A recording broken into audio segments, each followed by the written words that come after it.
Welcome to Venni beauty tips cooking. రోజు వీడియోలో coconut milk బనానాది హెయిర్ ప్యాక్ అండి. అలాది ఇలా స్మాష్ చేసుకోవాలండి. ఇలా బనానా పాలల్లో బాగా మెత్తగా స్మాష్ చేసి మిక్స్ అయినా పెట్టుకోవచ్చు అండి. అలా 15 మినిట్స్ ముందు చేసుకోవాలి. సో చేసుకున్న తర్వాత ఇలా ఆల్బెట్ని హెయిర్కి అప్లై చేసుకోవాలండి. సో చాలా మంచిదండి. ఈవెన్ లాస్ట్ వీడియో కూడా ఫేస్ ప్యాక్ కూడా చేశాను. ఈవెన్ సేమ్ ఇంగ్రీడియంట్స్ అండి, banana and coconut milk. So coconut milk ఎలా రెడీ చేసుకో లాస్ట్ వీడియోలో ఉంటుందండి. సో ఒకసారి చూడండి. సో ఇలా బనానా స్మాష్ చేసి అలా 15 మినిట్స్ నానబెట్టండి. ఆ కోకోనట్ మిల్క్ లేకపోతే మిక్స్ అయినా పెట్టుకోవచ్చండి. సో అలా క్వాంటిటీ బట్టి పట్టుకొని మరి వాటర్గా పట్టుకోకండి, లేకపోతే జుట్టుకు పట్టుకోవడం కష్టంగా ఉంటుందండి. సో అలా అప్లై చేసుకోండి. ఆల్బెట్టిన హెయిర్కు ఒక హాఫ్ అన్ అవర్ నుంచి హెడ్ బాత్ చేసింది. సో మంచి హెయిర్ షాంపూస్ యూజ్ చేయండి. సో అండ్ ఈవెన్ ఇలా హెయిర్ ప్యాక్ పెట్టిన తర్వాత హెయిర్ కవర్ కూడా యూజ్ చేయండి. సో చాలా మంచిదండి. సో హెయిర్ కవర్ యూజ్ చేస్తే గాలి ఎందుకు పట్టకుండా మీన్స్ డ్రై అవ్వకుండా హెయిర్ ఎండలో కూడా వెళ్ళకండి. సో బాగుంటుందండి అలా.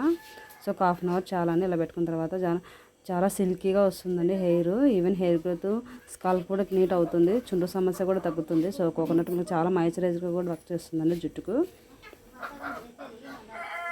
సో బనానా గురించి తెలుసు కదా, హెయిర్ గ్రోత్ ఉంటుంది. ఈవెన్ సిల్కీగా తెస్తుందండి hair. Banana face pack, hair pack మంచి ingredients, 2 ingredients coconut milk, banana. So ఇలా అప్లై చేసుకోండి. ఫస్ట్ స్కాల్కి అప్లై చేసుకున్న లోపల తర్వాత బనానా, అందుకే అండి మిక్సీ పెట్టుకుంటే సో ఈవెన్ హెడ్ బాత్ చేసిన తర్వాత కూడా పోదండి. సో అదేం అవ్వదు, మళ్ళీ వెళ్తుందండి. సో దువ్వెన పెట్టి మనం దువ్విన తర్వాత కూడా వెళ్తుంది. సో మరి ఎక్కువగా ఉంటే మళ్ళీ హెడ్ బాత్ చేయండి, లేకపోతే చుండ్రు మళ్ళీ ఫామ్ అవుతుందండి. సో ఏదైనా కానీ గుర్తుపెట్టుకొని హెయిర్ ప్యాక్ పెట్టిన తర్వాత అది కంప్లీట్గా వెళ్ళాలండి. లేకపోతే అదే పనిగా ఉండి మనం 1 వీక్ తర్వాత హెడ్ బాత్ చేస్తే చుండ్రు అనేది ఫామ్ అవుతుందండి సీజన్ బట్టి. సో దాన్ని చూసుకొని కరెక్ట్గా హెయిర్ ప్యాక్ పెట్టిన తర్వాత కంప్లీట్గా వెళ్ళాలి. వెళ్ళకపోతే మళ్ళీ హెడ్ బాత్ చేయండి. ఏదైనా కానీ బనానా కానీ, గోరంటా కానీ, మందారమాకు కానీ, మెంతి కానీ, ఏదైనా కానీ. సో అలా అప్లై చేసుకోండి. హెయిర్ మాస్క్గా వర్క్ చేస్తుంది. సో ఇలా అప్లై చేసుకుంటూ ఉండండి. హెయిర్ ప్యాక్స్ నేను చెప్పినాయండి 1 or 2 years కానీ 6 months కానీ మీకు రిజల్ట్ వస్తుందండి. సో ముందే హెల్దీగా పెట్టుకున్న జుట్టు వాళ్ళకైతే 6 monthsలో వెళ్ళిపోతుంది. సో ఆల్రెడీ జుట్టు అన్హెల్దీగా ఉండి సో ఫేస్ అంతా డర్టీ అంతా ఫామ్ అయ్యి సో అలా ఉన్న వాళ్ళు కొంచెం టైం పడుతుందండి. అంతే ఓపిక్గా ఉండండి. సో మీకే రిజల్ట్ తెలుస్తుందిలేండి. సో ఇలా అప్లై చేసుకోండి వెనుక భాగం కూడా.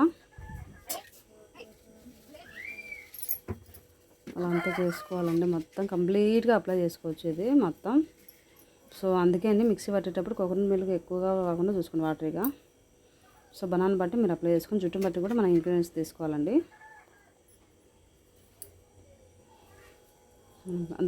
అలా చివర్లో కూడా అనుకోండి.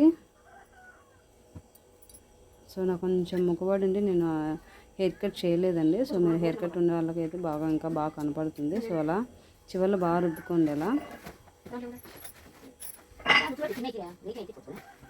సో నేను మొక్కుబడి అయిపోయిన తర్వాత మీకు అంతా కటింగ్స్ చేసి చూపిస్తానండి అంతా హెయిర్.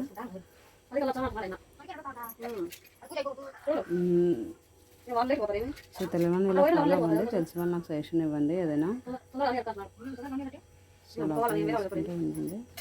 సో ఇది ఎర్లీ మార్నింగ్ చేశానండి 4:30 అలా. సో అనుకోకుండా ఒక ఫంక్షన్ ఉందండి. సో ఆ ఫంక్షన్ ముందు నాకు ఇది కోకోనట్ మిల్క్ నాకు అవైలబుల్గా ఉండిందండి. సో అందుకే ఇలా వీడియో చేశాను. సో అలా పెట్టేసుకోవాలండి. పెట్టేసుకొని హెయిర్ కవర్ యూజ్ చేయండి. హెయిర్ కవర్ నేను యూజ్ చేయనండి, నేను ఇంట్లోనే ఉన్నది. ఎర్లీ మార్నింగ్ కదా, సో ఏదైనా యూజ్ చేయనండి. నేను హెయిర్ ప్యాక్ పెట్టిన తర్వాత ఇంట్లోనే ఉంటాను. సో కొందరికి అవైలబిలిటీ లేకపోతే హెయిర్ కవర్ యూజ్ చేయండి అని చెప్తున్నాను. సో అంత ఫినిషింగ్ టచ్ అలా ఇవ్వండి. సో అదండి. So please subscribe channel, like the button అండి. ఫస్ట్ టైం నా ఛానల్ చూస్తున్నట్లయితే. So please watch more videos my channel. ముగ్గులు beauty tips, cooking and Hanuman videos and blouse designs అండి. So please watch more videos my channel. So అదండి. So ఇలా అంతా అండి. So మీకు రిజల్ట్ వస్తుంది చూడండి. ఒకసారి అప్లై చేసి కామెంట్ చేయండి. చలో బాయ్.